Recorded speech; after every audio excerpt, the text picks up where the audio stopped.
Hi, it's Louise from Sincerely Louise, and in this video I'm going to be covering tension.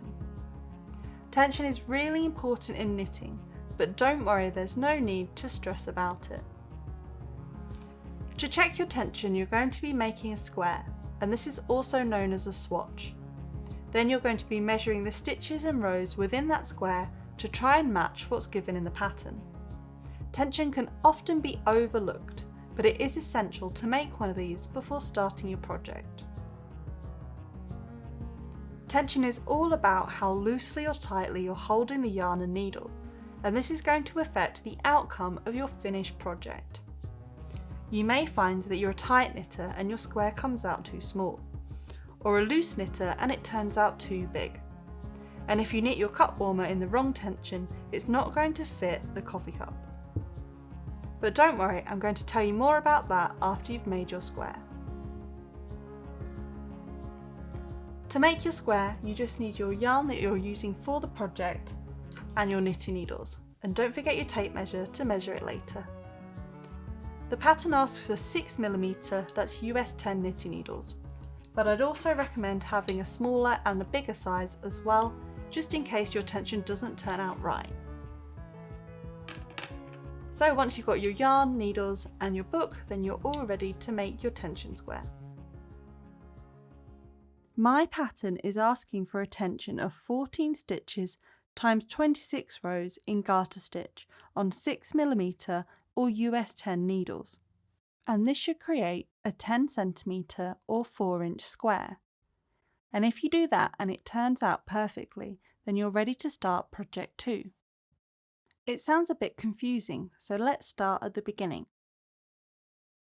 I'm asking for a tension of 14 stitches, but it's a good rule of thumb to cast on 4 extra stitches. So instead of casting on 14 stitches, cast on 18, using the 6mm needles and chunky yarn. If you're using a row counter, pop it on the end of the empty needle. There's also a tick-off sheet available on the website. If you're knitting using the English method, wrap the yarn around your hands like I explained in the knitting tips video. So wrap the yarn coming from the ball around your little finger, bring it up and out through your index and second finger and then over your index finger, and then start knitting the first row. So using all the skills that you learnt in Project 1, knit the first row. If your memory needs refreshing, you can use the Project 1 tutorials for the knit stitch, either using the step-by-step pictures in the book or the video tutorial. All that's different is that you're using a smaller pair of needles and less chunky wool, but all the movements stay the same. So you've cast on 18 stitches, that's 4 more than the recommended tension. So every time you're asked to make a tension swatch, always cast on 4 more extra stitches. So in this case it was 14 stitches, so you increased it to 18. Once you've knitted the row, check to make sure you've still got 18 stitches. And then on your row counter, move it up to 1, so you know you've knitted the first row. Now it's time to knit row 2, and that stitch counter will now be on the left needle. If you're knitting using the English method, wrap the yarn around your fingers like we did before. If you're a continental knitter, you can follow all these steps, just holding the yarn and needles in the continental position. I said it was a good rule of thumb to cast on 4 extra stitches than what the tension asked for, so we took 14 up to 18 stitches. That's exactly the same with the rows, so instead of knitting 26 rows, which is what the pattern asks for, you should knit 30. So every time you make a swatch, you should add 4 extra stitches and 4 extra rows. This will give you a more accurate reading of your tension, and you'll see why a little later. So once you've finished your knitting, you'll have transferred all the stitches to the other needle, and the empty needle will now have the row counter on it. So move that up to 2 as you've now finished your second row.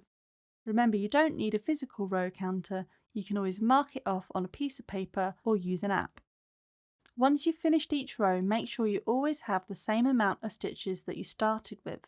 If you make a mistake, you can use any of the tutorials from Project 1 to help you. If you're not sure if you're about to work a right side or a wrong side row, then you can always use the cast on tail to help you. I talked about this a little bit in Project 1. So if the cast on tail is on the left of the work, it means you're about to work an odd row, which is what we're doing here. You can always use the How to Read Your Knitting guide on page 18 of First Time Knits to help you learn how to read your garter stitch. Remember at the end of each row to check your stitch count and to mark off the row that you've just done. It can be easy to accidentally knock your row counter, so just be careful with it. If you do knock it, you can always move it back to where you were. And if you are worried about losing your place, you can use the tick-off sheets on the First Time Knits website. I've just finished row 3 and I'm about to move on to row 4. I know it's an even row because that cast on tail is on the right of the work. So if at any point I get lost with my knitting, I check which side the cast on tail is on. If it's on the right, then I know I'm about to work an even row. And if it's on the left, I know I'm about to work an odd row, and the odd rows show the right side of the work. So if you're about to knit a row and the cast on tail is on the right of the work, this is the wrong side of the piece, so the back of it. Knit this row, and once it's finished we can double check how many rows we've knitted. Once you've finished your row, turn your knitting around so that the cast on tail is now on the left. So if you've just turned your work and the cast on tail is on the right, pause the video, knit that row and then come back to this. If I lose track with my row counter and I want to see how many rows I've knitted, I can look at the piece as well. So my row counter should say 4. But if you lose your place and you're not sure, then you can use this method. Like I talked about in Project 1, each ridge in the knitting equals 2 rows. Here I've got 2 ridges. I've got that first ridge that you can see clearly, and the second ridge is just below my stitches on the needle. And I know I'm looking at the right side of the work because that cast on tail is on the left. If you lose your place in the work or don't keep track of it by accident or knock that row counter, then you can always use this technique to find out where you are in the pattern. I'm about to work my next row, my tail's on my left and my row counter says 4, so I know I'm about to work an odd row, which is row 5.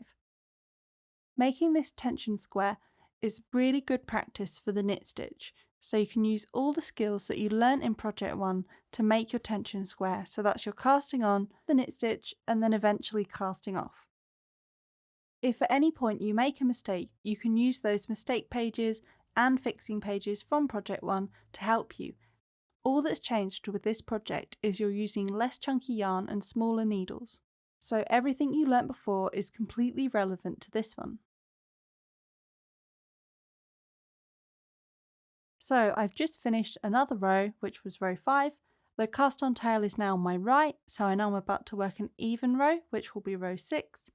I'll move my row counter up to log what I've done or tick it off on a piece of paper or use a phone app, and then I'm ready to start knitting my next row. All that you need to do for this tension square is to keep knitting every row until you reach 30 rows and then cast off. So once your piece of knitting looks like this, come back and we'll measure it.